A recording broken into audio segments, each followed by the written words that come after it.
So good afternoon friends, welcome to my channel Edward Wings. And Jammu Kashmir police sub inspector के exam को लेकर mock test series जो है इस चैनल पर चल रही है। 8 सेक्शनल मॉक टेस्ट जो है ऑलरेडी अवेलेबल हैं and 4 full length mock test जो हैं वो भी इस चैनल पर अवेलेबल हैं। आज जो है आखिरी फुल लेंथ मॉक टेस्ट जो है वो आपके लिए है।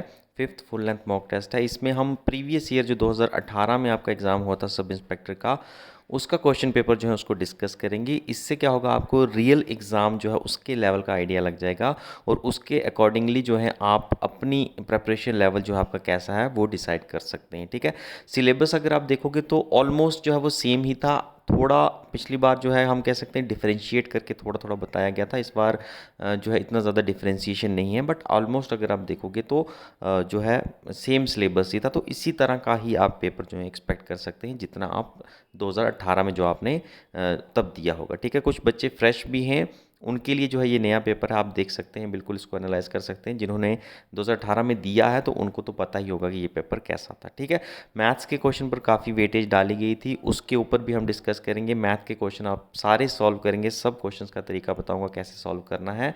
बिल्कुल जो 20-25 क्वेश्चन हैं मैथ रीजनिंग के उनको हम बिल्कुल सॉल्व करेंगे। थोड़ी लंबी वीडियो बनेगी लेकिन काफ़ी कुछ जो है वो आपको सीखने को मिलेगा। इसके अलावा 2 सेक्शनल मॉक टेस्ट जो हैं वो भी जो हैं रेडी हो जाएंगे और आपको आज या कल में मिल जाएंगे। तो हमारी जो 10 सेक्शनल मॉक टेस्ट और 5 फुल लेंथ मॉक टेस्ट की जो प्रॉमिस थी वो आपके साथ पूरी हो जाने वाली है। एंड बाकी 2-3 दिन बचे हैं, तो अब मुझे नहीं लगता और ज़्यादा मॉक टेस्ट इससे ज़्यादा आपको ज़रूरत है। यही आप रिवाइज़ कीजिए, इसी में से ही जो है काफ़ी कुछ आपकी रिवीजन हो जाएगी। ठीक है, तो आइए स्टार्ट करते हैं वीडियो।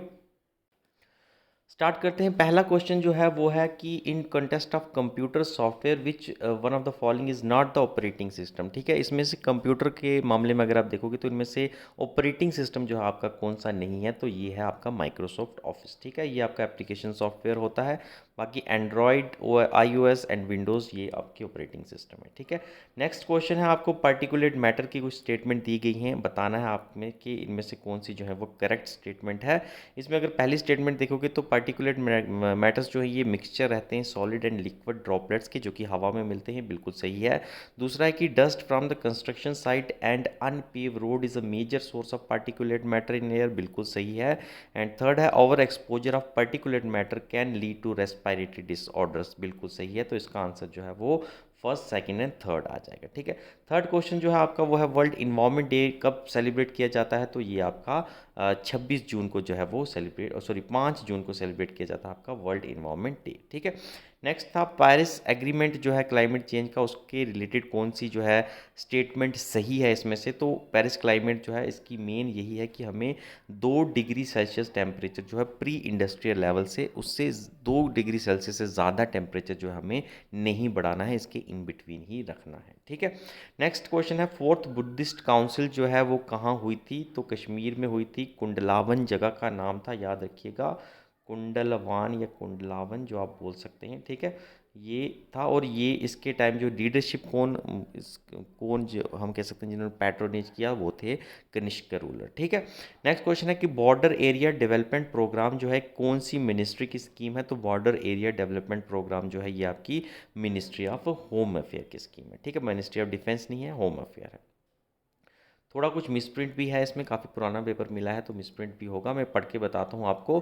क्वेश्चन है कि among among other thing excavation at Ambaran Pambarwan. ठीक है, अम्बारान पाम्बेरवान साइट जो है अखनूर के पास जो मिलती है, इसमें किस चीज़ के फीचर्स जो आपको मिलते हैं, अम्बारान। ठीक है, AMBARAN एंड PAMBERWAN। ठीक है, अम्बारान पाबरवान। ठीक है, तो ये जो है आपकी बुद्धिज़्म के साथ जुड़ी है, ये साइट अखनूर में है एंड ये इसका सही स्टेटमेंट है। ठीक है, यही आंसर है। ठीक है, नेक्स्ट क्वेश्चन है कि रीन्यूएबल सोर्स ऑफ एनर्जी इनमें से कौन सा है, तो रीन्यूएबल सोर्स ऑफ एनर्जी आपका विंड एनर्जी है, बाकी सारे जो हैं ये non renewable source of energy है। ठीक है, नेक्स्ट क्वेश्चन है कि लाइट ईयर जो है ये किस चीज़ को मेयर करने के लिए इस्तेमाल किया जाता है, तो डिस्टेंस जो रहता है हेवनली बॉडीज़ के बीच में उसको मेयर करने के लिए लाइट ईयर होता है। ठीक है, उसके बाद है मैकमोन लाइन जो है ये भारत और किस कंट्री के बीच में है, तो मैकमोन लाइन जो है ये भारत और चाइना के बीच में। ठीक है, उसके बाद है नेक्स्ट क्वेश्चन, एनी बेसेंट ने होम रूल लीग जो है इंडिया में जो है चलाई थी, किस कंट्री से प्रभावित होकर, किस कंट्री की होम रूल मूवमेंट से प्रभावित होकर उन्होंने भारत में होम रूल मूवमेंट चलाई थी, वो था आयरलैंड। तो आयरलैंड से प्रभावित होकर, आयरलैंड में भी ऐसी ही सिमिलर मूवमेंट थी जिससे प्रभावित होकर इन्होंने, एनी बेसेंट ने जो है भारत में जो है होम रूल मूवमेंट जो है वो चलाई थी। ठीक है, नेक्स्ट क्वेश्चन है कि रविंद्रनाथ टैगोर को लेकर आपको बताना है कौन सी स्टेटमेंट करेक्ट है। पहला है कि इन्होंने पैट्रियाटिक सॉन्ग जो हैं स्वदेशी मूवमेंट के दौरान जो है काफ़ी कंपोज किए, बिल्कुल सही है। दूसरा है कि इन्होंने अपनी नाइटीहुड जो है यानी अवार्ड जो इनको मिला था उसको लौटा दिया था जलियांवाला बाग मैसेकर की रिस्पॉन्स में, बिल्कुल सही है। एंड थर्ड है कि he refuse to accept Nobel prize, इन्होंने एक्सेप्ट नहीं किया, ये स्टेटमेंट गलत है क्योंकि इनको 1913 में जो है नोबेल प्राइज़ जो है वो मिला था, लिटरेचर में मिला था। किस नॉवल के लिए मिला था, तो गीतांजलि के लिए जो है इसको मिला था। ठीक है, इनको मिला था, सॉरी।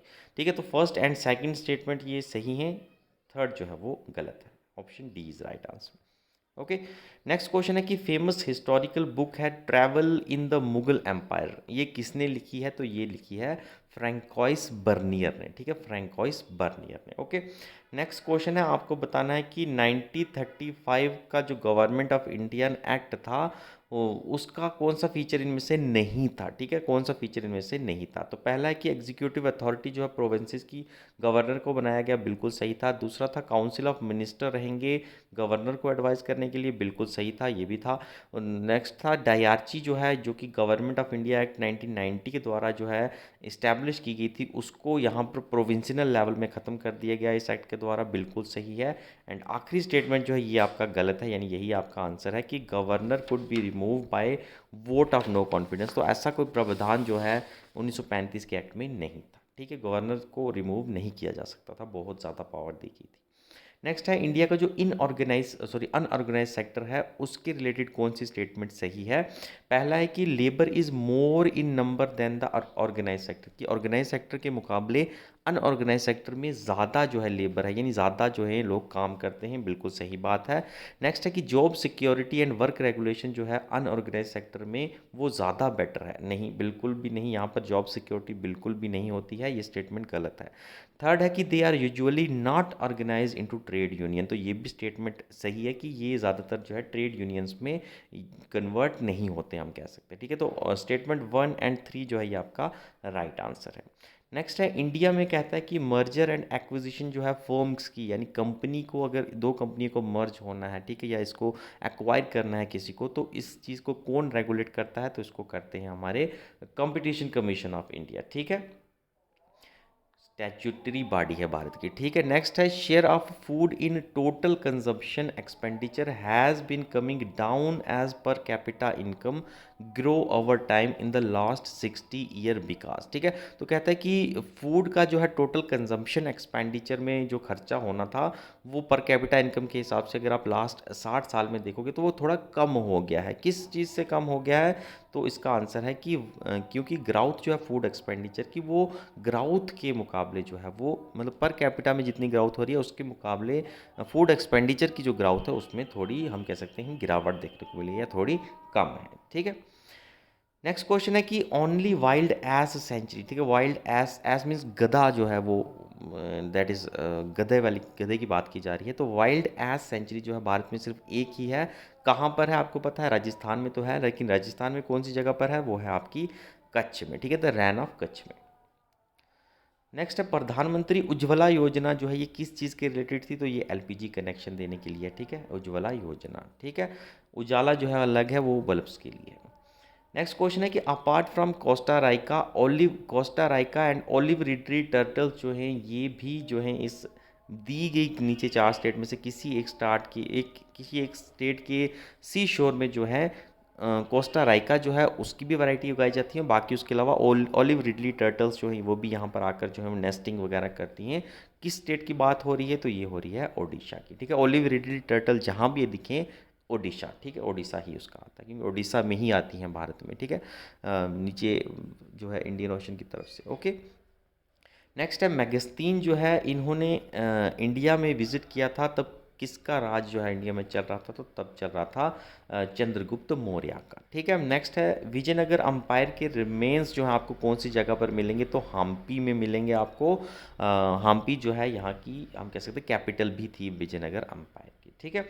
नेक्स्ट है इनिशियली कहता है कि an associate of Gandhi he left the Congress, broke off with Gandhi ji and launch a radical social movement known as self respect movement. ठीक है, किसका रेफरेंस हो रहा है?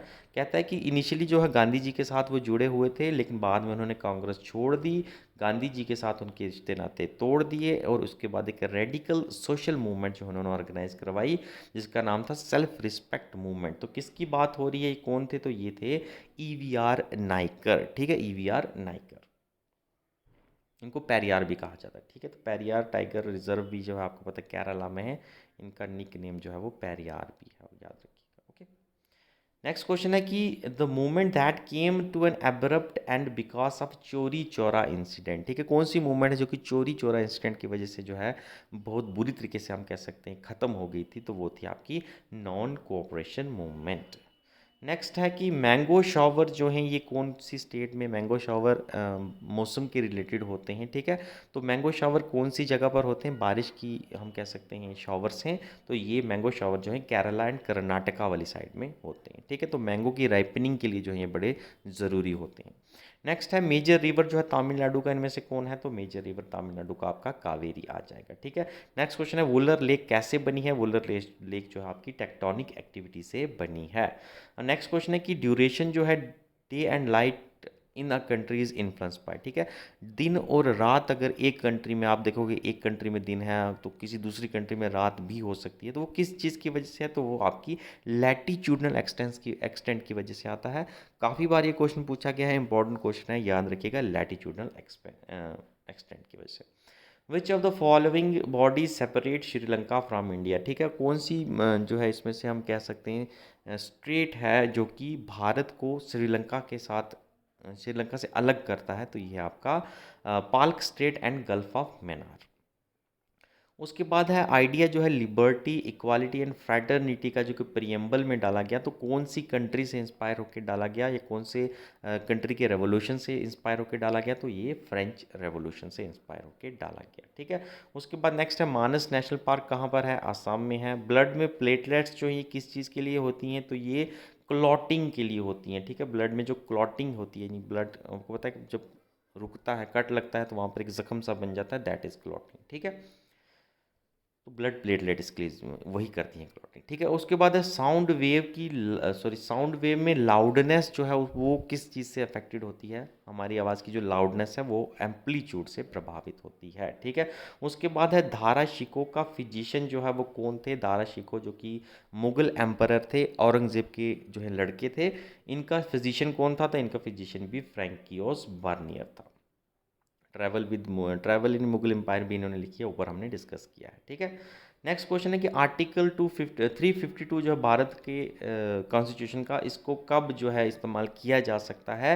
तो इसका है वार में यूज़ कर सकते हैं, एक्सटर्नल एग्रेशन में यूज़ कर सकते हैं और आर्म्ड रेबिलियन में कर सकते हैं। ठीक है, पहले जो है इंटरनल डिस्टर्बेंस नाम होता था आर्म्ड रेबिलियन का, लेकिन जब इंदिरा गांधी ने जो है इमरजेंसी लगाई थी इंटरनल डिस्टर्बेंस का नाम लेकर, उसके बाद जो है इस डर से कि वापस से जो है कोई इसका मिसयूज़ ना कर सके, तो इसलिए इंटरनल डिस्टर्बेंस को रिप्लेस करके फिर उसकी जगह आर्म्ड रेबिलियन जो है वर्ड डाल दिया गया। ठीक है, नेक्स्ट है प्रोविजन जो है इंडियन कॉन्स्टिट्यूशन का that most clearly express the power of judicial review. कौन से आर्टिकल के अंदर जुडिशियल रिव्यू आती है? बिल्कुल आपकी आर्टिकल 32 के अंदर। ठीक है, हैबस कार्पस एंड ये सारी जो रिट्स वगैरह, ये रिट्स ही आपकी जो हैं ये जुडिशियल रिव्यू का जरिया है। ठीक है, सार्क का सेक्रेटरीट कहाँ पर है? काठमांडू में है। काठमांडू कहाँ पर है? तो आपका नेपाल में है।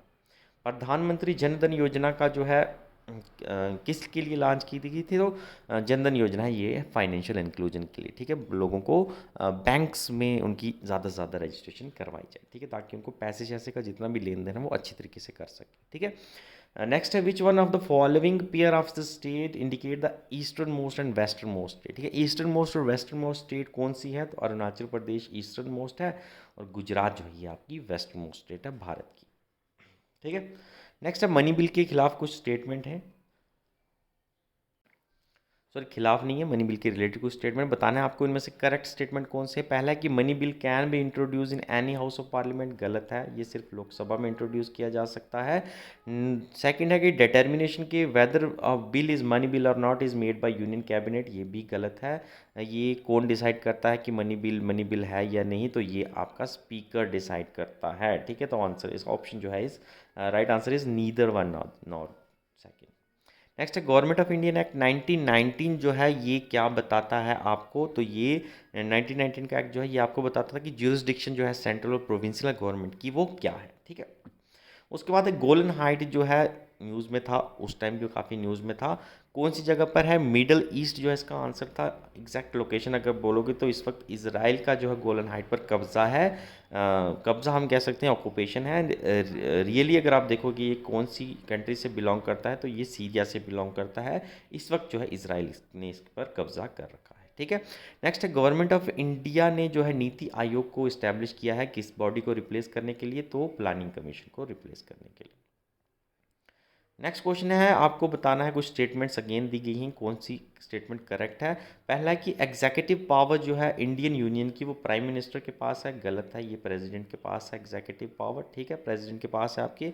सेकंड है prime minister of India must be an elected member of Lok Sabha, तो बिल्कुल ऐसा नहीं है, आप जरूरी नहीं है लोकसभा से ही होने चाहिए, ये राज्यसभा से भी हो सकते हैं, ठीक है। तो इसका भी जो है neither one and not two. Next question है कि फिफ्थ एंड सिक्स्थ शेड्यूल जो भारत के संविधान का किस चीज़ के रिलेटेड है? तो ये है protection and interest of scheduled tribes. Next question है वेलफेयर स्टेट का आइडिया आपको किस चीज़ में मिलेगा? तो ये directive principle of state policies के अंदर आपको वेलफेयर स्टेट का मिलेगा प्रोविजन, ठीक है। लैंड ऑफ थाउजेंड लेक किसको कहते हैं? फिनलैंड को लैंड ऑफ थाउजेंड लेक कहते हैं, ओके।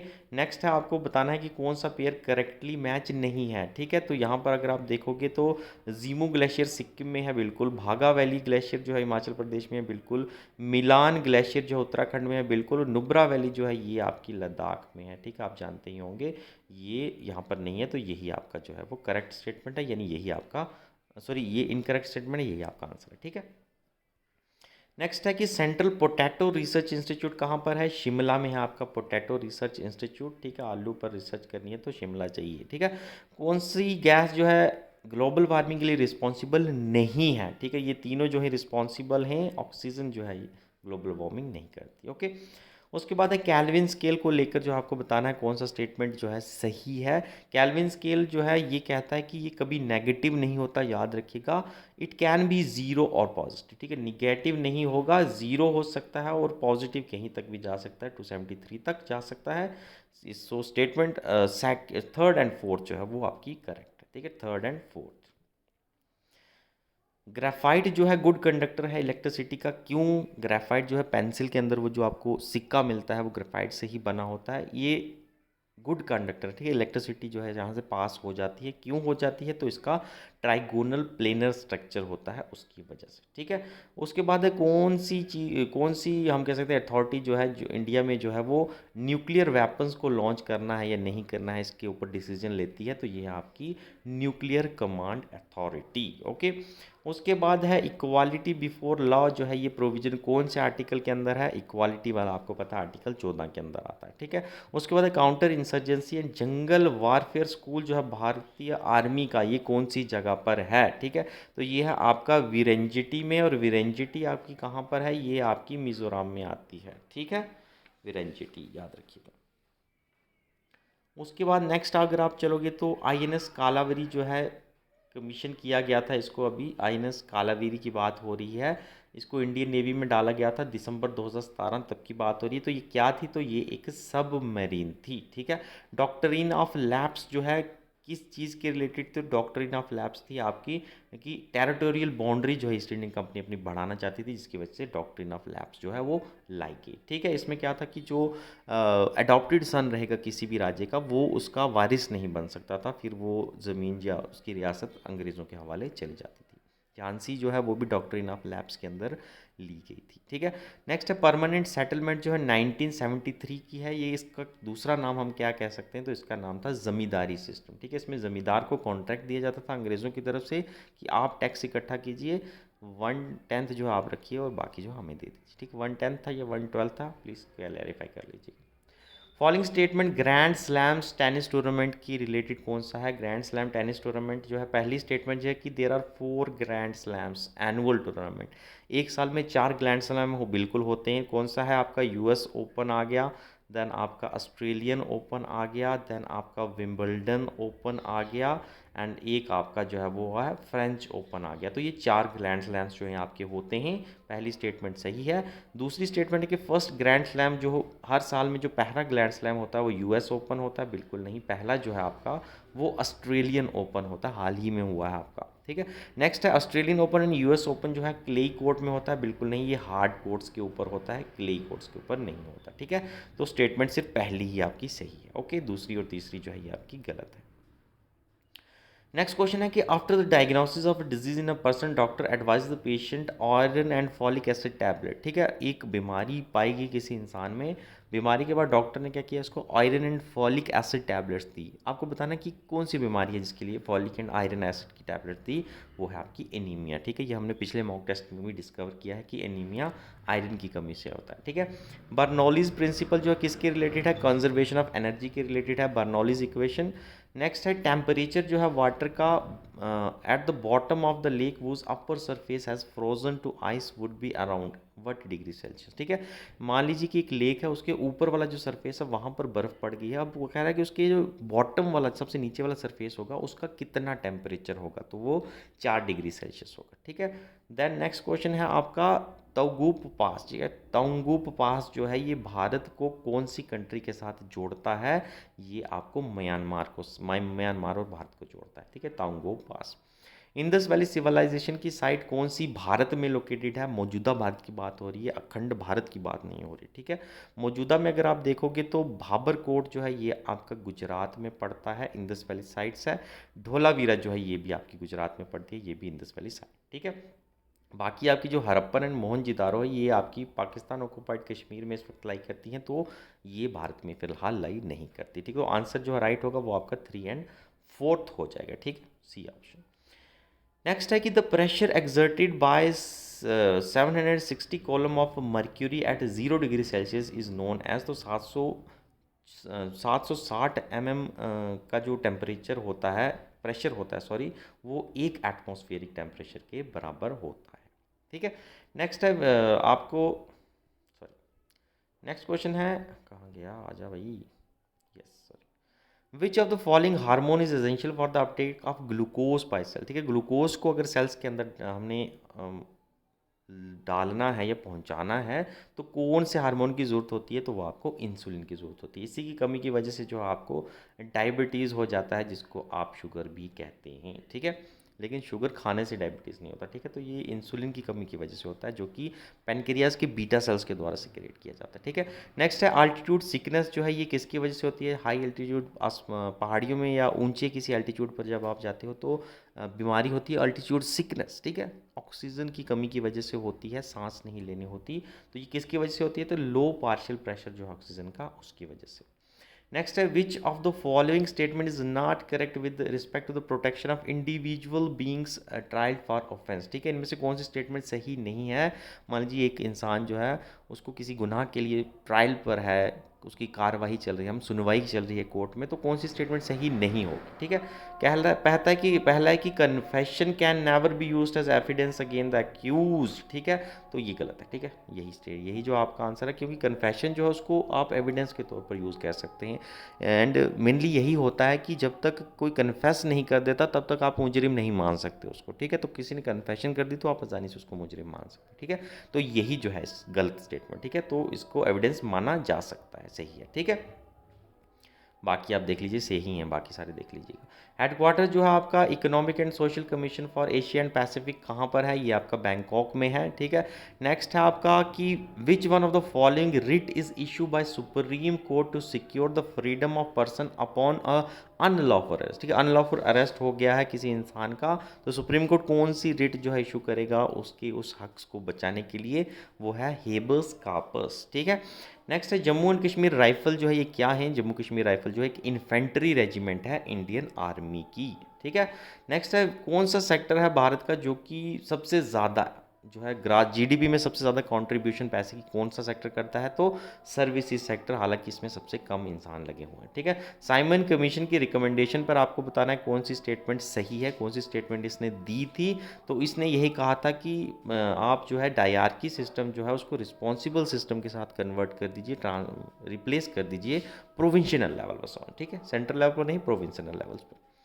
उसके बाद है आपको बताना है, कुछ स्टेटमेंट्स दिए गए हैं, आपको बताना है कि इकोनॉमिक रिसेशन के टाइम भारत की गवर्नमेंट क्या करेगी ताकि फिजिकल स्टिमुलस जो है वो ज़्यादा, यानी ज़्यादा पैसा जो है लोगों के तक पहुंचाया जाए। ठीक है, तो पहला कि टैक्स रेट कट कर दीजिए, बिल्कुल टैक्स रेट कम होंगे, लोगों के पास पैसा ज़्यादा बचेगा। नेक्स्ट है इंक्रीजिंग द गवर्नमेंट स्पेंडिंग जो है इंक्रीज़ कर दीजिए, ज़्यादा काम होगा, ज़्यादा पैसा लोगों के पास आएगा। थर्ड है अबॉलिशिंग द सब्सिडी, तो नहीं, सब्सिडी अगर आप ख़त्म कर देंगे तो लोगों को आएगा कुछ नहीं, उल्टा उनकी जेब से जाएगा। ठीक है, तो स्टेटमेंट फर्स्ट एंड सेकंड जो है यही आपकी करेक्ट है। नेक्स्ट है सर्कुलेटरी सिस्टम किस किस से बना होता है। सर्कुलेटरी सिस्टम आपका blood vessels, heart and blood, इन तीनों से बना होता है। ठीक है, हार्ट है तो वही आपका सर्कुलेटरी सिस्टम है। नेक्स्ट है आल्प माउंटेन्स एंड हिमालय जो हैं ये कौन सी प्रोसेस से बने हैं, तो ये आपके फोल्डेड जो है प्रोसेस से बने हैं, और हिमालय जो हैं they are the young fold mountain. ठीक है, फोल्डिंग से ही बने हैं।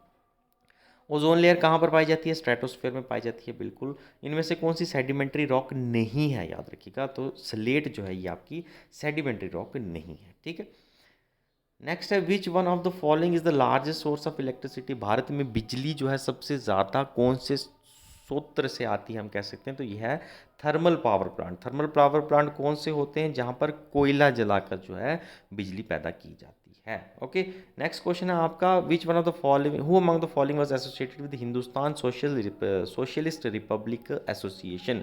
तो कौन से जुड़ा है, इनमें से दिए गए में से चंद्रशेखर आज़ाद इनके साथ जुड़े हुए थे, बाकी इनके साथ जो हैं और भी थे, सुखदेव जो हैं वो भी थे इनके साथ, and I think one more person was there. तो दो तीन ने मिलकर जो है ये ऑर्गेनाइजेशन बनाई थी, और इनमें से जो है चंद्रशेखर आज़ाद जी थे। ठीक है, हार्डेस्ट पार्ट जो है बॉडी का कौन सा होता है, ये आपकी टीथ की एनामल। ठीक है, दांत के ऊपर ये जो वाइट कलर की आपको एनामल मिलती है, ये हार्डेस्ट पार्ट होता है हमारी बॉडी का। ठीक है, नेक्स्ट है नॉर्थ अमेरिका, जो ग्रासलैंड्स होते हैं नॉर्थ अमेरिका के, उनको क्या कहा जाता है, अलग अलग जो हैं अलग अलग जो हम कह सकते हैं कॉन्टिनेंट्स के ग्रासलैंड्स को अलग अलग जो है नाम दिया गया है। तो नॉर्थ अमेरिका जो हैं इनके परेरीज। ठीक है, परेरीज कहा जाता है इनको।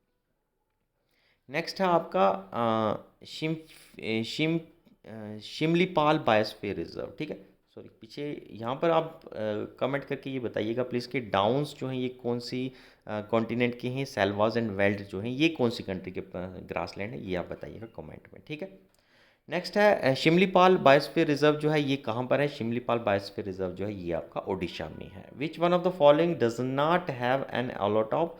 इनमें से कौन सा हम कह सकते हैं गैस है जिसकी मेटल है जिसका एलोट्रॉप नहीं होता। ठीक है, तो ये नाइट्रोजन एक ऐसा है जिसके एलोट्रॉप नहीं होते। ठीक है, उसके बाद डायमंड को लेके कुछ स्टेटमेंट दी गई हैं, आपको बताना है डायमंड जो है इनमें कौन सी स्टेटमेंट सही है। तो पहली स्टेटमेंट है कि डायमंड जो है वो हार्ड होता है एंड ग्रेफाइट सॉफ्ट होता है। बिल्कुल, डायमंड तो काफ़ी हार्ड होता है, आपको पता ही है। नेक्स्ट है diamond is soft and graphite is hard. बिल्कुल नहीं, ये तो इसका उल्टा ही हो गया किस्म का। नेक्स्ट है diamond is bad conductor and graphite is good conductor of electricity. बिल्कुल, अभी अभी हमने पढ़ा ऊपर कि graphite is a good conductor of electricity. ठीक है, तो वहाँ से भी आपको ये पता चल जाएगा diamond is a bad conductor of electricity, और बाकी ये भी उल्टा है तो ये भी गलत हो जाएगा। सो फर्स्ट एंड थर्ड जो है इसका राइट आंसर रहेगा ऑप्शन 1। नेक्स्ट क्वेश्चन है आपको थर्मल कंडक्टिविटी बतानी है, सबसे ज़्यादा किसकी है, सबसे कम किसकी है। यहाँ पर एरो देकर जो है ये आपको सिंबलाइज किया गया है। तो सबसे ज़्यादा जो है थर्मल कंडक्टिविटी आपकी स्टील की होती है, फिर आपकी वाटर की, एंड वुड की सबसे कम होती है, ये तो आपको पता है। तो जिसको वुड की पता है तो उसने ये दो तो पहले ही एलिमिनेट कर देने, तो इन दोनों में से फिर आपका ऑप्शन बी राइट आंसर रहेगा। ठीक है, ब्लर है थोड़ा। A body weight 10 kg on equator at the pole it is likely to be weight. ठीक है, एक बॉडी है, मान लीजिए इक्वेटर पर जब कोई इंसान खड़ा है उसका वेट 10 kg का है। मान लीजिए जब वो पोल्स पर जाना शुरू करेगा तो उसका वेट किस तरह कितना हो जाएगा। ठीक है, तो क्या 10 किलो ही रहेगा, नहीं। क्या 10 किलो से कम हो जाएगा, नहीं। क्या ज़ीरो हो जाएगा अचानक, नहीं। तो ये 10 किलो से थोड़ा ज़्यादा ही होगा, जितना होगा वो देखा जाएगा। ठीक है, नेक्स्ट है which one of the following monuments was formerly known as Indian all India war memorial. ठीक है, इनमें से कौन सा मॉन्यूमेंट है जिसको ऑल इंडिया वार मेमोरियल कहा जाता था, तो ये आपका इंडियन गेट को कहा जाता था, अब इसको इंडिया गेट कहा जाता है। ठीक है, नेक्स्ट है which one of the following statement regarding the preamble in the constitution is correct. ठीक है, प्रियम्बल को लेकर कुछ स्टेटमेंट्स हैं, उनमें से सही कौन सा है। पहला है preamble is a integral part of constitution, बिल्कुल सही है। दूसरा है word secular and socialist has been a part of preamble since its inception, तो ये गलत है। जब प्रियम्बल को डाला गया था, आपको पता है अगस्त 1948 की बात है जब प्रियम्बल को कॉन्स्टिट्यूशन में डाला गया था, और लागू तो आपको पता है 1950 में ही से इम्प्लीमेंट हुआ। तब जो है इसके बीच वर्ड सेक्युलर एंड सोशलिस्ट नहीं था, ये बाद में जो है ऐड किए गए 47th कॉन्स्टिट्यूशनल अमेंडमेंट एक्ट के द्वारा। ठीक है, तो इसका जो है only one is right.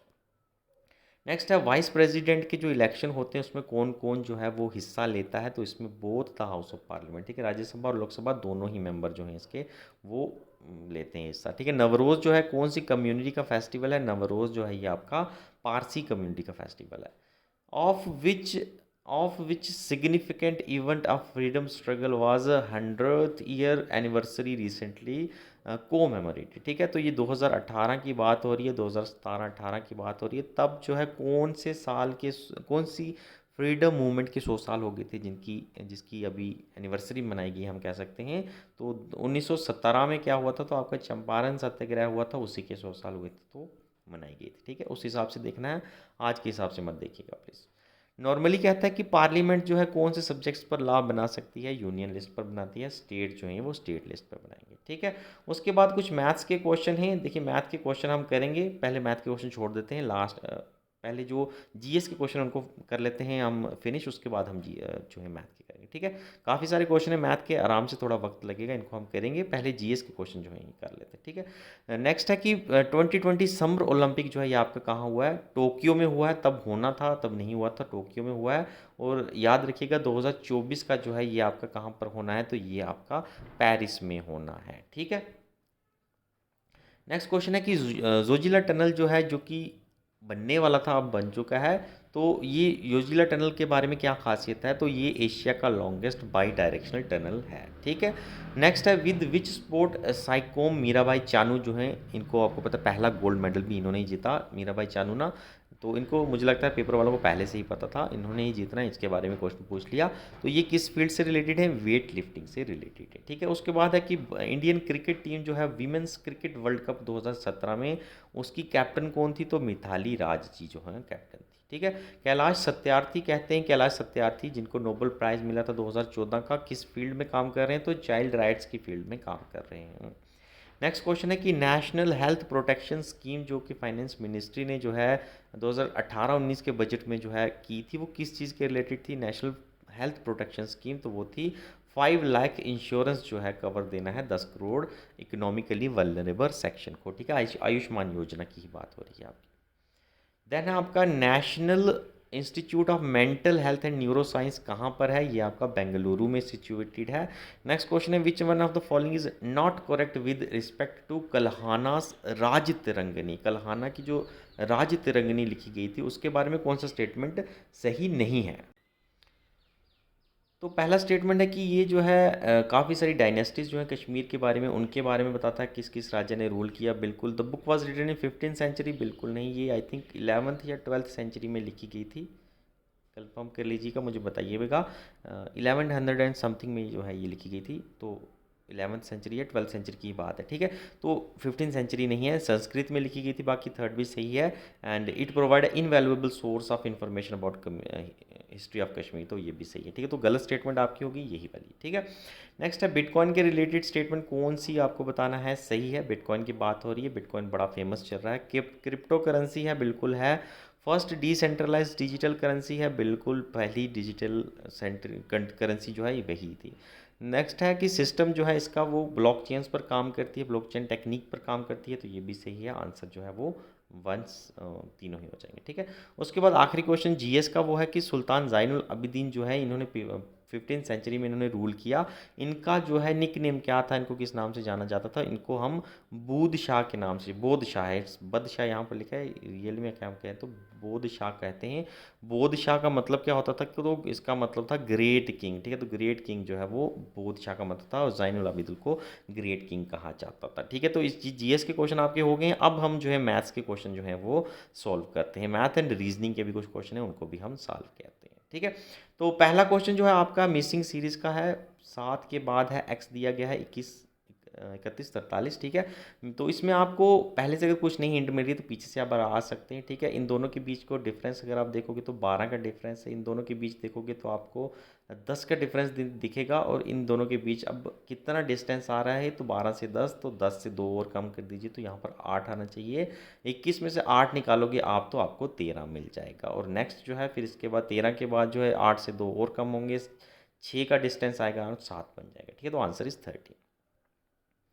Next question है, आपको दिया गया है कि ऑटोमोबाइल ओनर जो है कहता है कि इतना प्राइस जो है जिस हिसाब से बढ़ रहा है उतने हिसाब से कंजम्पशन इसकी कम हो रही है। यानी 40 रुपये का था तो 60 लीटर जो है वो खरीदते थे पेट्रोल, 50 का हुआ तो 48 लीटर खरीदना शुरू हो गया, 12 माइनस हो गया।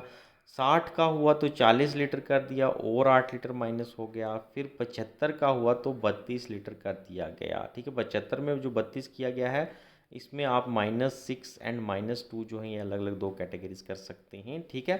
और फिर कहता है कि जब ये 80 रुपये मान लीजिए हो जाएगा तो फिर जो है कितना हम जो है पेट्रोल वो परचेज करेंगे, ठीक है। तो 80 लीटर का हो जाएगा तो 2 और माइनस कर दिया जाएगा तो 30 लीटर जो है वो परचेज करेंगे, ठीक है।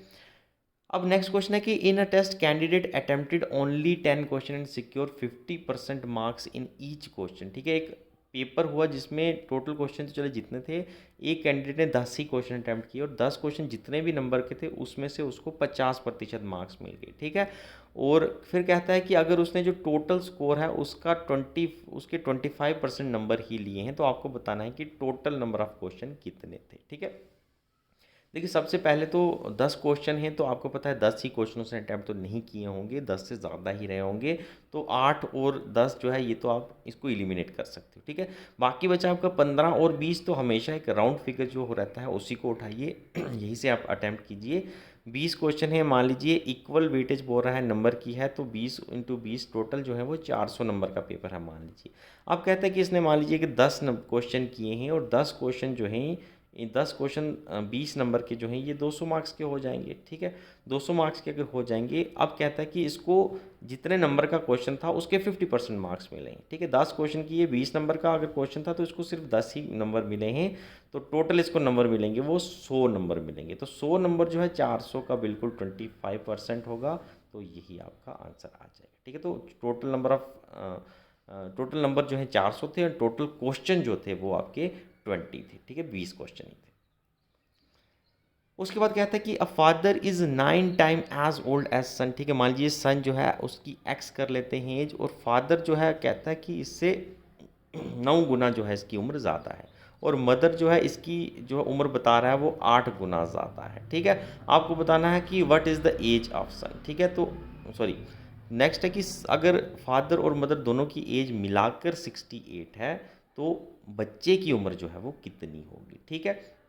अब कहता है कि बाप की जो है 9x है और माँ की 8x है, ये प्लस करके अगर इन दोनों की एज 68 बन रही है तो अब यहाँ से आप वैल्यूज़ निकाल सकते हैं। 9 और 8 17x हो जाएगा, एंड 17x 68 के बराबर है। x की वैल्यू जो है वो आप 68 और 17 जो है वो यहाँ चला जाएगा, यहाँ से आप कैंसिल करेंगे तो x की वैल्यू 4 आ जाएगी, यानी बच्चे की उम्र जो है वो 4 साल होगी, ओके।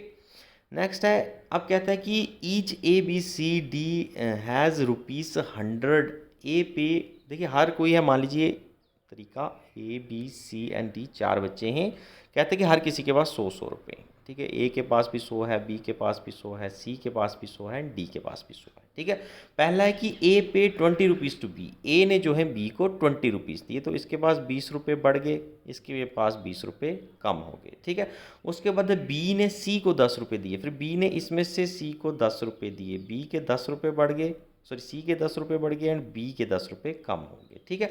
उसके बाद है 10 रुपये to C, who get ₹30 from D, और सी को डी से भी 30 रुपये मिले हैं, तो इसके अगेन 30 रुपये बढ़ गए, इसके 30 रुपये माइनस हो गए। अब आपको बताना है स्टेटमेंट कौन सी सही है। तो सब अब देख लीजिए टोटल कितना बचा है। इसके बेचारे के पास 80 रुपये बच रहे हैं, इस भाई साहब के पास 100 रुपये के बाद 20 रुपये आए, 120 में से 10 किए तो 110 रुपये अभी भी बच रहे हैं।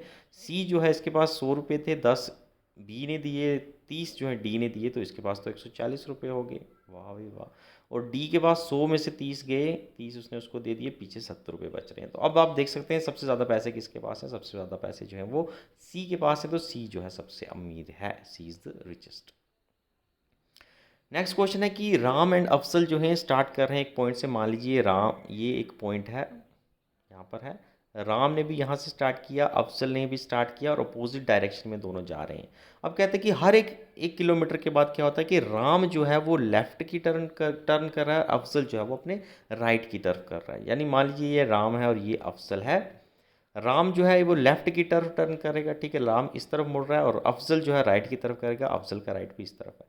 1 किलोमीटर यहाँ चले, 1 किलोमीटर यहाँ चले, फिर अगेन जो है ये अफजल जो है ये अपने राइट की तरफ मुड़ेगा, ये अपने लेफ़्ट की तरफ मुड़ेगा, 1 किलोमीटर और चल गए।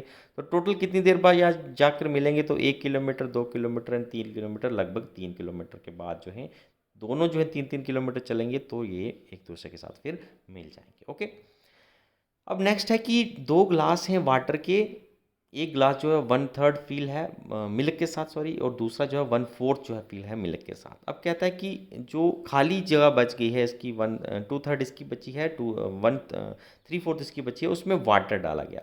फिर दोनों के कंटेंट जो हैं उनको मिक्स करके रखा गया है। आपको बताना है कितनी रेशो जो है उसमें आपका वाटर एंड मिल्क आने वाला है। ठीक है, तो आपका पहले हम मिल्क की रेशो ले लेते हैं। 1/3 है मिल्क, और दूसरी तरफ जो है आपका 1/4 जो है ये है आपका। ठीक है, 1/4 जो है मिल्क है, इसको अगर आप करोगे तो ये आपके पास 7/12 जो है इसका आंसर आ जाएगा। ठीक है, दूसरे पानी की बात करोगे, 1/3 था तो इसमें 2/3 पानी डाला गया। ठीक है, प्लस 1/4 इसमें अगर मिल्क था तो इसमें 3/4 जो है वो पानी डाला गया। एंड इसका अगर आप करोगे तो आपके पास 17/12 हो जाएगा। 12 कैंसिल हो जाएगा, और रेशो जो है वो आपकी 7/17 आ जाएगी, या 17/7 जो भी आप देख रहे हैं। ठीक है, आंसर इज राइट। अब कहता है कि रेक्टेंगुलर फील्ड है, रेक्टेंगल आपको पता है ऐसा होता है। रेक्टेंगुलर फील्ड है, इसको 3 तरफ से दीवार चढ़ानी है, एंड एक तरफ से जो 20 फीट की दीवार है वहाँ पर दीवार नहीं चढ़ानी। अब एरिया जो है फील्ड का, वो कहता है कि अगर 680 स्क्वायर फीट है तो कितनी जो है कितनी स्क्वायर फीट की दीवार जो है टोटल में चलेगी। ठीक है, आपको पता है रेक्टेंगुलर का जो है वो लेंथ इंटू ब्रेथ जो है ये फार्मूला रहता है। लेंथ इंटू ब्रेथ जो है ये आपका होता है क्या, एरिया ऑफ रेक्टेंगुलर। ठीक है, यहाँ पर कहता है कि एक साइड मान लीजिए ये वाली 20 फीट की साइड थी, ये कवर नहीं है। ठीक है, तो ये साइड और ये साइड जो है एक ही बराबर की होगी, यानी ये 20 की है तो ये भी 20 की होगी। तो एक तो आपको साइड मिल गया, और ऊपर से आपको एरिया भी दिया है, तो आप दूसरी साइड निकाल सकते हैं। ठीक है, मान लीजिए 20 इंटू जो भी आपको दिया गया है, सॉरी यहाँ पर 20 आपके पास एक साइड है, दूसरी साइड का आपको पता नहीं है, एरिया ऑफ जो है आपको इतना दिया गया है, तो दूसरी साइड आप निकाल लेंगे 680 डिवाइडेड बाय 20, तो ये आपके पास आ जाएगा कितना आ जाएगा आपके पास, तो 34 आ जाएगा। ओके, 34 जो है ये दूसरी साइड है। तो अब दूसरी साइड 34 है, तो आपको 34 एक साइड चढ़ानी है, 34 एक साइड चढ़ानी है, और दूसरी जो है 20 एक साइड से चढ़ानी है, 20 वाली जो चौथी है उसको नहीं चढ़ाना है। तो कितना स्क्वायर फुट आपका टोटल हो जाएगा, तो आप इन सबको ऐड कर दीजिए, आपके पास जो है वो 88 स्क्वायर फुट की दीवार आपको चढ़ानी पड़ेगी। ओके, नेक्स्ट क्वेश्चन जो है आपका वो है कि एक फील्ड है 700 हेक्टेयर की टोटल फील्ड है, उसको 2 हिस्सों में बांटा गया है। अब कहता है कि डिफरेंस जो है दोनों हिस्सों के बीच में वो कितना है, जो दोनों हिस्सों का एक एवरेज आ रहा है, उस एवरेज के 1/5 का जो है उनके बीच में डिफरेंस। आपको बताना है कि स्मॉलर एरिया जो है वो कितने हेक्टेयर का होगा। ठीक है, यहाँ पर जो है आपको क्या करना है कि मान लीजिए आपके पास एक एक्स है, एक पार्ट मान लीजिए एक्स है, और दूसरा जो है वो है आपका 700 माइनस एक्स। ठीक है, एक आपके पास x है, दूसरा जो है माइनस कर दीजिए, तो इसमें आपको 700 माइनस एक्स हो जाएगा। तो ये किसके बराबर कहा गया है, तो ये कहा गया आपका 1/5 ऑफ एरिया ऑफ स्क्वायर। ठीक है, तो एरिया जो है कितना आ जाएगा, एरिया भी आपका यही आ जाएगा x पर, यहाँ पर प्लस आ जाएगा 700 माइनस एक्स। ठीक है, तो इस इक्वेशन को जब आप सॉल्व करने बैठोगे तो आपके पास आ जाएगा यहाँ पर ये एक्स और ये एक्स आपका 2x हो जाएगा, 2x माइनस 700, एंड इसमें से जब आप क्रॉस मल्टीप्लाई करोगे तो आपके पास 70 आंसर जो है वो आ जाएगा। ठीक है, उसके बाद जो है अगर आप इन सब को कैंसिल करोगे तो x की वैल्यू जो है आपके पास वो 385 जो है आ जाएगी। ठीक है, तो x की वैल्यू जो है वो आपके पास 385 आएगी, तो ये लार्जर पार्ट होगा, और जो स्मॉलर पार्ट पूछा गया है तो 700 में से आप अगर 385 जो है माइनस कर दोगे 385, तो आपके पास 315 बचेगा, जो कि स्मॉलर एरिया का पार्ट होगा जो कि पूछा गया है। ओके, अब कहता है कि दो स्टेशन है, मान लीजिए पी एंड क्यू स्टेशन है, एक पी है एक क्यू स्टेशन है, दोनों के बीच की लेंथ जो है वो 110 किलोमीटर है। अब कहता है कि एक ट्रेन पी से चल रही है 7 बजे, 7 बजे जो है पी से एक ट्रेन चल रही है इस तरफ, एंड ट्रैवल टू क्यू, और इसकी स्पीड जो है वो है 20 किलोमीटर पर आवर। ठीक है, और दूसरी ट्रेन जो है इस तरफ से चल रही है 8 बजे। ठीक है, 8 बजे चल रही है, एंड ट्रैवल टूवर्ड्स पी, वो पी की तरफ आ रही है, इसकी स्पीड जो है वो है 25 किलोमीटर पर आवर। ठीक है, और कब कहता है कि ये दोनों ट्रेनें एक दूसरे के साथ मिलेंगी। ठीक है, तो 8 बजे ये चली तो तब तक ये 20 किलोमीटर चल गई होगी, तो डिस्टेंस जो है टोटल वो 110 में से अब बच रहा होगा 90 किलोमीटर। अब 90 किलोमीटर है तो दोनों ट्रेनों की स्पीड मिला लीजिए, इसकी 20 है इसकी 25 है, यानी 45 किलोमीटर एक और में चलेंगी। टोटल 90 है, तो 90 को अगर आप 45 से डिवाइड करोगे तो 2 आ जाएगा, यानी 7 से 8 तो ऑलरेडी चल रही है, 8 के बाद 2 घंटे और लगेंगे, तो 10 बजे जो है ये आपकी जो है ट्रेनें दोनों एक दूसरे के साथ मिल जाएंगी। ठीक है, 10 बजे। नेक्स्ट है राहुल जो है एक शॉप पर गया, उसने 25 रुपये की कोई चीज़ें ली हैं जिसमें 30% जो है टैक्स लगा है, जो कि 6% के हिसाब से है। अब आपको बताना है जो जिस चीज़ पर टैक्स नहीं लगा है उस चीज़ की कीमत कितनी थी। ठीक है, तो उस चीज़ की कीमत कितनी थी, तो यहाँ पर आप कहेंगे कि 30 डिवाइडेड बाय 6, 30 पैसा है, 6% टैक्स लगा है, 100 के हिसाब से अगर आप करोगे 6 5 या 30, यहाँ पर 500 है, लेकिन ये 500 पैसे हैं, 500 पैसे अगर रुपीस में कन्वर्ट करोगे तो 5 रुपीस हो जाएंगे, और इसके ऊपर 30 पैसे टैक्स लगा हुआ है तो 5.30। ठीक है, यानी 5 रुपीज़ 30 पैसे जो है इसका आंसर, यानी option B is the right answer. ठीक है, नेक्स्ट क्वेश्चन है फ्रूट सेलर जो है, एक फ्रूट सेलर है, मान लीजिए उसने उसके पास कुछ ऑरेंजेस हैं, मान लीजिए 10 ऑरेंजेस उसके पास हैं, कुछ भी एज्यूम कर सकते हैं। अब उसने 40% ऑरेंजेस उसमें से बेचे हैं, यानी 10 में से उसने 4 आम जो है वो बेच दिए। ठीक, ऑरेंजेस बेच दिए, लेकिन फिर उसके बाद अभी भी 420 मैंगो जो है बच रहे हैं। ठीक है, यानी 10 में से 4 गए तो 6 मैंगो बच रहे हैं, 6 की वैल्यू जो है वो 420 है, तो एक मैंगो की वैल्यू कितनी हो जाएगी, 420 माइनस 6, 6 7 जब 42, यानी एक मैंगो की वैल्यू आपकी 70 हो जाएगी, और टोटल वैल्यू हमने कितनी कंसिडर की थी 10, तो 70 इंटू 10 जो है वो 700 जो है वो उसके पास टोटल मैंगोज थे, ऑरेंजेस थे, सॉरी मुझे मैंगोज ज़्यादा अच्छे लगते हैं। नेक्स्ट है एन एक्यूरेट क्लॉक जो है 8 बजे का टाइम शो कर रही है। ठीक है, बना लेते हैं जी क्लॉक, ये आपके 12 बज के, ये 3 बज के, ये 6 बज के, एंड ये आपके 9 बज के। ठीक है, एक्यूरेट क्लॉक है, ये आपकी 8 बजा रही है। ठीक है, 8 के बाद यहाँ भी बजा 7 8 9 है, 10 11 1 और 2, बस बहुत है इतना। ठीक है, इतना बहुत है। यहाँ पर कहता है कि 8 बजा रही है, एक एंगल जो 8 से 9 जाने में याद रखिएगा 30 डिग्री ऐड होता है। ठीक है, तो टोटल कहता है कि जब ये 2 बजे तक जाएगी तो कितना डिग्री हो जाएगा, तो यहाँ से यहाँ 30 30 60 90 120 150 एंड यहाँ तक पहुँचते पहुँचते लगभग 180 डिग्री जो है इसको घूमना पड़ेगा। ठीक है, तो आंसर इज़ 180 डिग्री। अब कहते हैं कि एवरेज जो है 20 नॉन ज़ीरो नंबर का जो है वो ज़ीरो है, इसमें से बताइए कि ज़ीरो से ज़्यादा कितने हैं। ठीक है, दो डायरेक्ट आंसर मगअप कर लीजिए, ऐसा क्वेश्चन आए अगर आपको पूछेगा कि एवरेज 20 नंबर का ज़ीरो है, तो अगर उसमें से पूछेगा कि ज़ीरो कितने हैं तो ज़ीरो जो है वो एक ही होगा, सॉरी नॉन ज़ीरो अगर पूछा जाएगा, नॉन ज़ीरो जो है ये आपके 19 आ जाएंगे, और ज़ीरो जो है आपका वो आपका एक आ जाएगा। ठीक है, ज़ीरो या ज़ीरो से कम जो है वो एक आ जाएगा। ठीक है, तो नॉन ज़ीरो इसमें पूछा गया है, तो नॉन ज़ीरो जो है वो आपके ज़ीरो से, सॉरी नॉन ज़ीरो यानी ज़ीरो से ज़्यादा वो 19 टर्म्स होगी। ठीक है, ये आप रट भी सकते हैं। अब कहते हैं कि एंगल ऑफ एलिवेशन जो है एक 5 मीटर की लंबी सीढ़ी है, उसको दीवार पर लगाया गया, 45 डिग्री एंगल पर लगाया गया है, और उसका जो बेस है वो 3 किलोमीटर जो है दीवार से दूर है। मान लीजिए ये दीवार है, ठीक है, दीवार के ऊपर ऐसे सीढ़ी लगाई गई है, 5 मीटर जो है इसकी लेंथ है, और यहाँ पर इसका ही बेस, ठीक है, सीढ़ी के बाकी कुछ तो होता नहीं। अब कहता है कि जो दीवार का जो बेस है इससे ये 3 मीटर दूर है, ठीक है। तो ट्राइंगल के एक किस्म का आपको बनाना है। ट्राइंगल जो है दी गई है, 2 दी गई है, 5 मीटर लेंथ दी गई है, 3 मीटर लेंथ आपको है, यानी आपको ये चीज़ निकालनी है दीवार की हाइट, ठीक है। तो यहाँ पर जो है आपको फार्मूला लगता है वो है आपका 5 का स्क्वायर इज इक्वल टू 3 का स्क्वायर प्लस जो भी आपको निकालना है उसका स्क्वायर, ठीक है।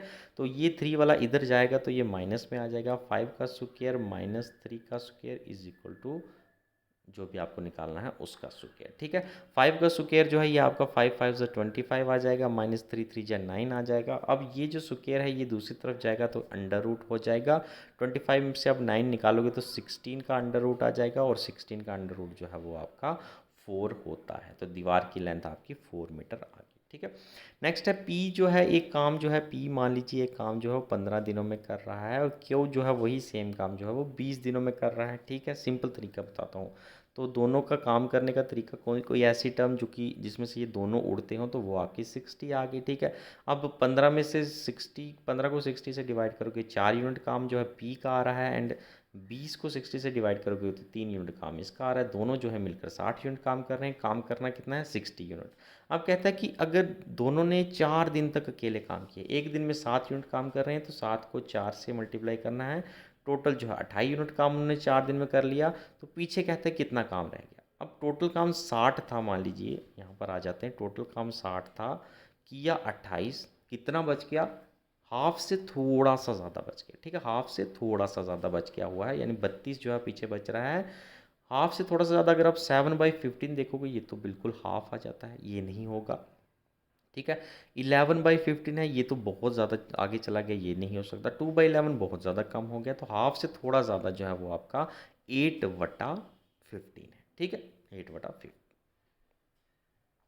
ठीक है। 15 का हाफ जो है 7.5 आएगा ना, तो इससे थोड़ा सा ज़्यादा जो है वो 8 है, तो ये आपका आंसर हो जाएगा। नेक्स्ट क्वेश्चन है, a sum of present age of son and his father is 60 year, ठीक है। 6 year ago father age was 5 time the age of the son, after 6 year what will be the age of son, ठीक है। आज जो है कहता है कि दोनों बेटे और बाप की एज मिलाकर 60 है, ठीक है। अब कहते हैं कि 6 साल पहले अगर आप चले जाओ तो फादर की एज जो है बेटे की एज से 5 गुना ज़्यादा थी। आपको बताना है कि मौजूदा एज से 6 साल बाद जो है कितनी जो है उम्र होने वाली है, ठीक है। इसमें आपको मैं बताता हूँ फॉर्मूला जो है वो आपने अगर याद किया तो किया है, मैं तो अपने लॉजिक से इसको निकालता हूँ। लॉजिक में आपको क्या करना है, देखिए पहला ऑप्शन जो है हमेशा नेगलेक्ट करिए। हाँ, लास्ट में अगर निकालना है तो निकाल सकिए, पहले के बाद जो है कोई ऑप्शन जो है उसको उठा लीजिए, उसके हिसाब से जो हम निकालेंगे, ठीक है। दूसरा ऑप्शन हम ले लेते हैं 20 ईयर्स, ठीक है। 20 ईयर्स इज़ द आंसर, इसको मानकर चलते हैं। 20 ईयर जो है ये आंसर है। आज की 6 साल बाद की एज बताई जा रही है, जो ये जो पूछी गई है, ठीक है। अब कहता है कि इससे 6 साल पहले की बात हो रही है कि 60 साल जो है वो टोटल बेटे की और बाप की एज थी, ठीक है। तो 6 साल पहले हमें पीछे चले जाना है। 6 साल पहले 20 साल का अगर आज लड़का है, 6 साल बाद की बात हो रही है, तो 6 साल पहले जो है ये 14 साल का हुआ होगा, ठीक है। और 14 साल का हुआ होगा, और 14 और 60 14 को 60 बनाना है तो उसमें कितना ऐड करना पड़ेगा, तो बाप की उम्र लगभग 46 साल हो जाएगी, 46 ईयर। अब इसमें से भी कहता है कि पीछे 6 साल 6 ईयर अगो चले जाएंगे तो फादर की एज जो है वो बेटे की एज से 5 गुना ज़्यादा है। अब देखते हैं 6 6 साल कम करके, इसमें से अगर आप 6 माइनस करोगे तो आपके पास जो है वो 8 साल आ जाएगा, और इसमें से 6 करोगे तो आपके पास 40 आ जाएगा। अब क्या 8 5 ज़ा 40 होता है या नहीं, बिल्कुल होता है। तो यहाँ पर 5 टाइम ज़्यादा जो है इसकी एज है, तो यही आपका आंसर रहेगा, ठीक है। सिंपल तरीका है, ज़्यादा कॉम्प्लिकेटेड करने का जो है वो नहीं है मसला। बाकी जो है ये जीएस के क्वेश्चन है, इसको हम ऑलरेडी डिस्कस कर चुके हैं। तो वीडियो जो है थोड़ी लंबी ज़रूर हो गई है, लेकिन आई होप आप लोगों को काफ़ी कुछ सीखने को मिला होगा। बाकी ऑल द बेस्ट है। फुल लेंथ मॉक टेस्ट जो उसकी सीरीज़ आज खत्म हो रही है। सेक्शनल मॉक टेस्ट जो है आपको वो एक रिदिका मैम के द्वारा आ जाएगा, एंड एक जो है मैं भी दे दूंगा, तो वो भी आपकी पूरी हो जाएगी। बाकी ऑल द बेस्ट है, जाइए एंड अब धमाल करके आइए। All the best, thank you.